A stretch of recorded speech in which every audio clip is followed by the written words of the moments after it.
आज हम लोग कारक एवं विभक्ति सूत्र का अध्ययन इस कक्षा में करने जा रहे हैं। तो समझ लीजिए जो कारक जो है वह 6 हैं कारक। पहला कर्ता, फिर कर्म, फिर करण, संप्रदान, अपादान और अधिकरण। जो संबंध है वह कारक नहीं है। विभक्तियां कितनी है? 7 है। प्रथमा, द्वितीया, तृतीया, चतुर्थी, पंचमी, षष्ठी और सप्तमी, ये 7 विभक्तियां हैं।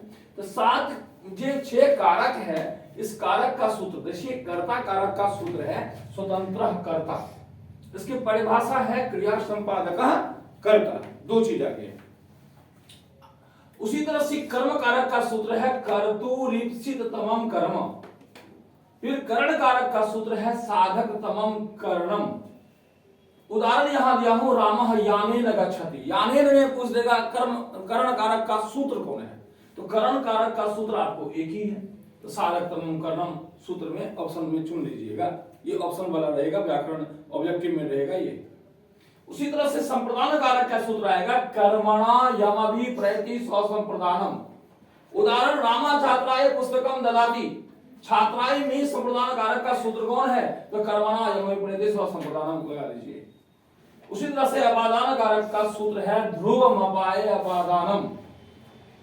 ध्रुवमपाये अपादानम अर्थात जो निश्चित से कोई वस्तु का अलगाव होता है तो जो निश्चित है उसे हम अपादान कहते हैं। जैसे वृक्षात पत्राणि पतन्ति। आपको इससे कोई मतलब नहीं है जो यहाँ पर उदाहरण वाक्य कैसे बनाएंगे, वाक्य बना हुआ रहेगा।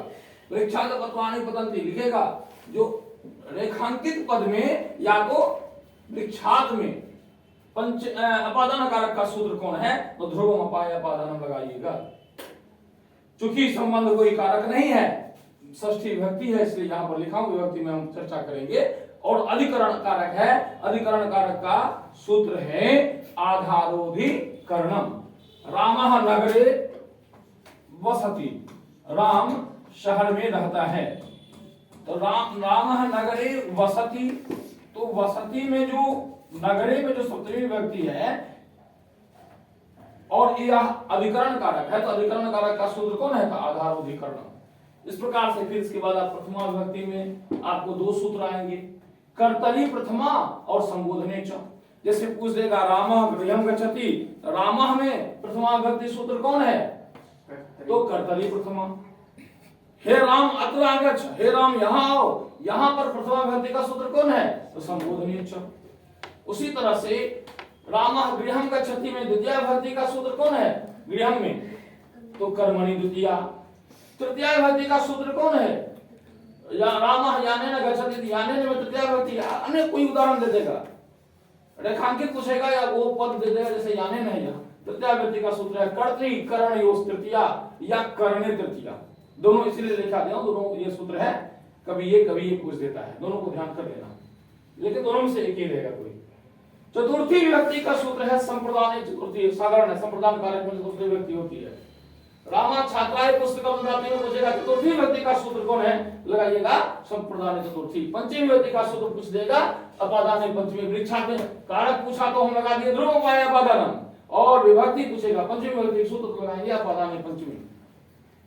और देखिए रामस्य पिता दशरथ अस्ति में रामस्य में षष्ठी विभक्ति का सूत्र पूछ देगा, तो लगाइएगा संबंधे षष्ठी या शेषे षष्ठी। तो षष्ठी विभक्ति के 2 सूत्र हैं, संबंधे षष्ठी या शेषे षष्ठी। अब देखिए रामः नगरे वसति में पूछेगा, नगरे में सप्तमी विभक्ति का सूत्र क्या है, तो अधिकरणे सप्तमी। अधिकरण कारक में सप्तमी विभक्ति होती है। इसी को जो है संधि करने के लिए इधर पूर्व में प्रयोग कर लिया सप्तमी को, तो हो जाएगा सप्तम्यधिकरणे। ये 2 तरह से लिखा जाता है, दोनों एक ही लिखने का प्रकार 2 हो गया, अधिकरणे सप्तमी और सप्तम्यधिकरणे। इस तरह से आप कारक विभक्ति सूत्र का बढ़िया से अभ्यास करके इसको प्रश्न बनाइए, और अपने जो ऑब्जेक्टिव वाले सेट हैं उसमें आप खूब इसको देखिए, अभ्यास करिए। जितना अभ्यास करिएगा उतना आपका ये क्या हो जाएगा, पकड़ बनेगा। धन्यवाद।